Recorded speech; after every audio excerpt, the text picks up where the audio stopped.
Assalamualaikum warahmatullahi wabarakatuh. Saya Helmi Fida Alaprilia dari Prodi Sejarah Peradaban Islam. Di sini saya akan menjelaskan sedikit tentang pokok-pokok pengertian penyelenggaraan museum.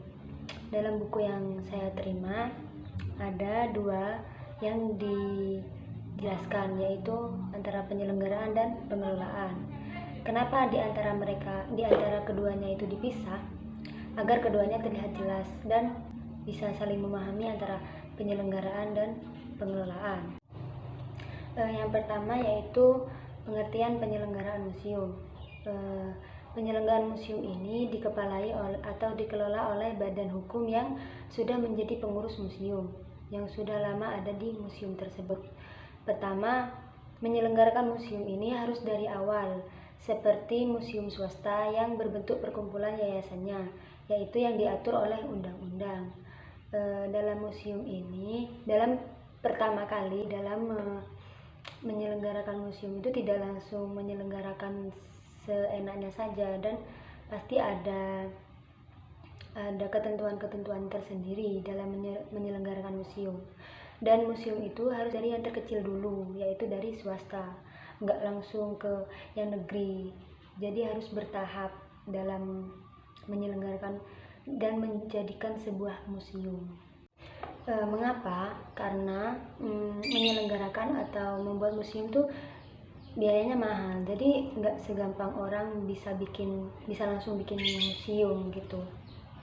Dan tujuan membuat atau menyelenggarakan museum itu hanya untuk sebagai pameran atau tontonan bagi masyarakat.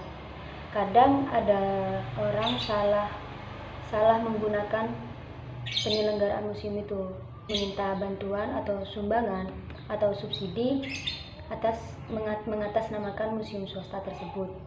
Jadi jika memang benar-benar museum swasta itu harus dibantu, yaitu harus dibantu oleh pemerintah saja agar pelestariannya itu bisa dijaga gitu. Dan membuat museum atau mendirikan museum itu tidak mudah. Pendiri harus mengerti atau harus tahu fungsi museum itu dibangun, harus tahu tentang letak yang strategis dan tempat yang nyaman untuk mendirikan museum, sarana yang bisa dipinjam, penataan koleksi, pembagian ruang dan tempat pengunjung. Di Indonesia kebanyakan museum swasta didirikan hanya untuk meminta sumbangan, dan sebenarnya itu tidak pantas ya, karena museum itu hanya untuk ditonton atau pameran untuk seseorang yang ingin mengetahui tentang tentang benda-benda yang dahulu lah gitu ya. Jadi kan kita bisa mengetahui benda-benda yang dahulu sekarang, yaitu di museum yang didirikan gitu. Tetapi ada juga usahawan di Indonesia yang mendirikan museum itu hanya untuk pameran. Dia memang berniat mendirikan museum di Indonesia itu hanya untuk tontonan atau pameran, yaitu bernama Bapak Adam Malik. Beliau memberikan koleksi keramik kepada pemerintah daerah Ibu Kota Jakarta di Balai Seni Rupa Taman Fatlilah, yaitu yang berada di Jakarta kota Jakarta ya. Di Amerika, kita berbicara yang di Amerika ya, di luar negeri. Di Amerika, museum itu didirikan memang benar-benar untuk masyarakat, hanya untuk sebagai tempat pameran atau tontonan, dan tidak ada sedikit pun orang Indonesia itu meminta sumbangan kepada yang lain. Jika ada sumbangan, salah sebut, maksudnya orang Amerika yang mendirikan museum itu tidak pernah meminta sumbangan atau apapun kepada masyarakat yang ada di sana. Dan meskipun ada atau mereka minta sumbangan, itu langsung ke pemerintah itu langsung memberikan sudah. Dan bahkan ada seseorang usahawan yang di Amerika itu meninggal, dan semua hartanya itu diberikan kepada museum di sana. Agar apa? Agar museum itu bertambah, bisa direnovasi, bisa diperluas lagi, dan banyak-banyak koleksi yang ada di dalamnya. Itu Usahawan itu memberinya tanpa paksaan dan tanpa diminta. Usahawan itu ikhlas untuk isi-isi koleksi yang ada di museum tersebut.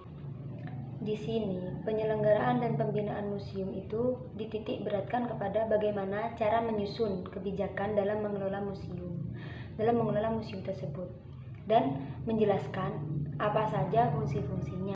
Sebenarnya sih sama, fungsi museum itu adalah untuk mengoleksi dan memelihara objek-objek ya dan spesimen-spesimen serta memamerkannya secara teratur kepada halayak ramai atau halayak umum atau masyarakat.